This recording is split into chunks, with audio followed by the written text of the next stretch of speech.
जय हिंद दोस्तों, मैं हूं मेजर गौरवारी और आप देख रहे हैं मेजरली राइट। दोस्तों, जब किसी भी देश की तरक्की होती है, और यहां पे मैं भारत की खास तौर से बात कर रहा हूं, किसी भी देश की तरक्की होती है ना, तो जलने वाले जलते हैं, चाहे वो दोस्त हो चाहे वो दुश्मन हो। और ये बात मैं कई बार आपको बता चुका हूं।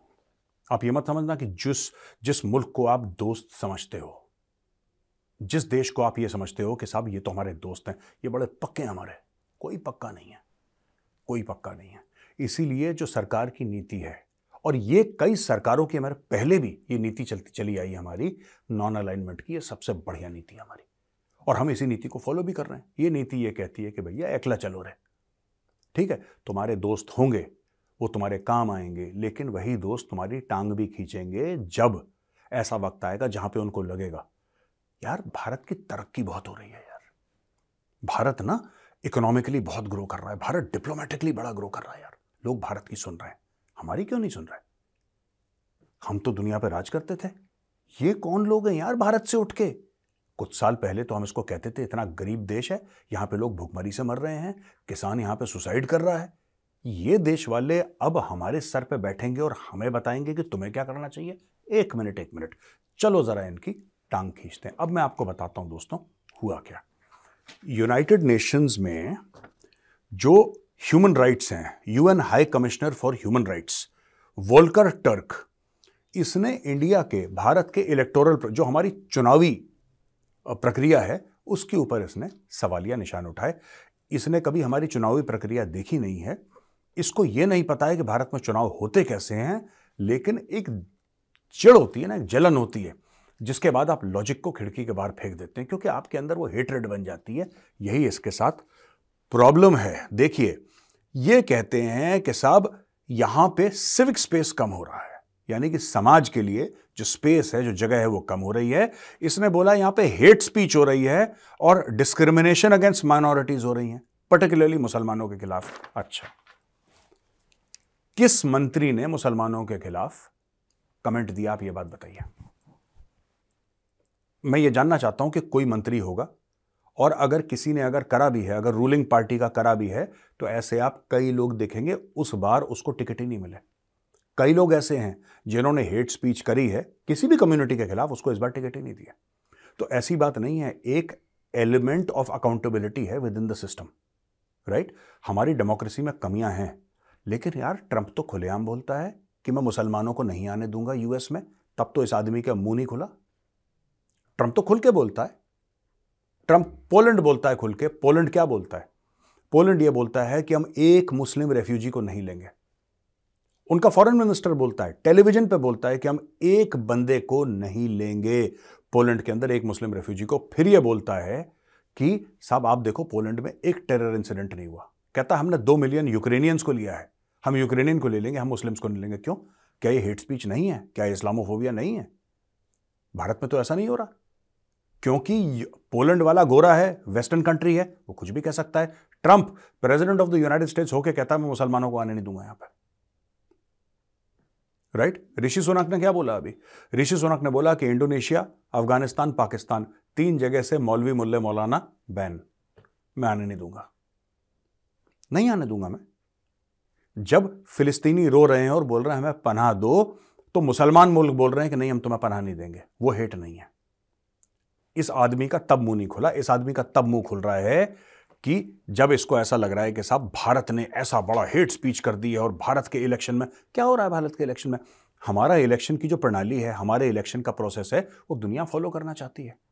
यूरोप की उतनी पॉपुलेशन नहीं है जितने हमारे यहां वोटर हैं। यूरोप की उतनी पॉपुलेशन नहीं है जितना आज हिंदुस्तानियों का पेट खराब होगा सवेरे, या जुकाम होगा हिंदुस्तानियों को। क्या बात कर रहे हैं यार ये लोग? इसको जवाब देने के लिए भारत के permanent ambassador to the united nations Arindam Bagchi पहुंचे, और अरिंदम बागची ने इस आदमी के धागे खोल दिए। अरिंदम बागची ने यह बोला है कि देखो ये वर्ल्ड की लार्जेस्ट डेमोक्रेसी है भारत की, तो अपना मुंह बंद करो पहले। वर्ल्ड की लार्जेस्ट डेमोक्रेसी है, और high levels of participation and faith in the electoral mandate. कोई मुसलमान, सिख, ईसाई या किसी को भी जिसको आप माइनॉरिटी समझते हैं, किसी ने आज तक यह नहीं बोला कि हमें इलेक्शंस में फेथ नहीं है। हां, हो सकता है उसको एक पार्टी पसंद ना हो, दूसरी पसंद हो, दूसरी पसंद ना हो, तीसरी पसंद हो, वो उसकी अपनी मर्जी है, दैट्स हिज पर्सनल मैटर। उसमें तो हम कुछ नहीं कह सकते। उसका जहां पे मन चाहेगा वहां पे वोट करेगा इंसान। लेकिन fact of the matter is, कोई डाउट नहीं करता इलेक्शन प्रोसेस को।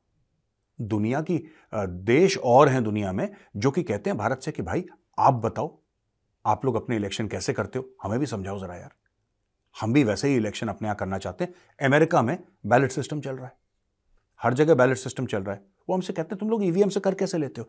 डॉक्टर जयशंकर ने बताया था, वो अपने बेटे के साथ, उनका बेटा यूएस में होगा, अपने बेटे के साथ डिनर करने गए कहीं पे, तो डिनर रेस्टोरेंट उस जमाने में कोविड था, तो कोविड के दौरान जब डॉक्टर जयशंकर अपने बेटे के साथ गए रेस्टोरेंट में डिनर करने के लिए, तो वो बोला कि सर्टिफिकेट दिखाओ भाई, वैक्सीन आपको लगी नहीं लगी, जिसको लगी होगी उसको रेस्टोरेंट के अंदर घुसने देंगे।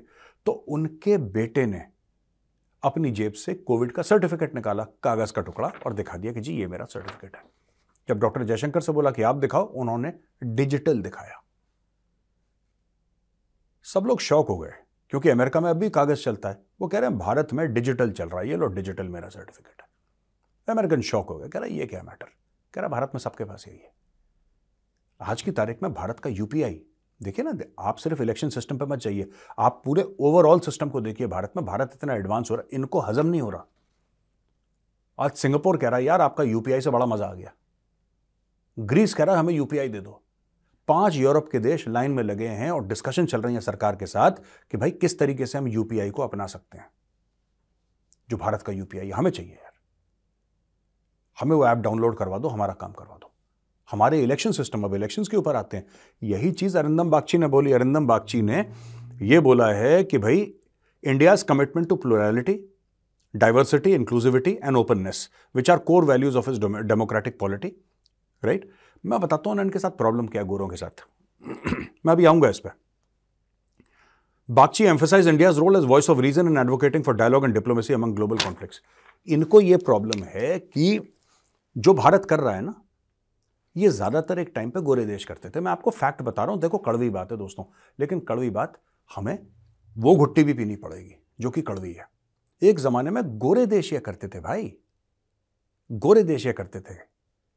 ये भूरे काले ये सब देश, इनके हिसाब से जो गोरे लोग हैं ना वेस्ट में, इनके हिसाब से इंडिया में डिक्टेटरशिप होती, इंडिया में मारकाट होती, इंडिया में सिविल वॉर होता, तो ये अपने आप से कहते कि देखो हम गोरे हैं, हम इन लोगों से सुपीरियर हैं, हमारा सिस्टम इन लोगों से सुपीरियर है। अब देखो दोस्तों, भारत के इर्द गिर्द कौन से देश हैं?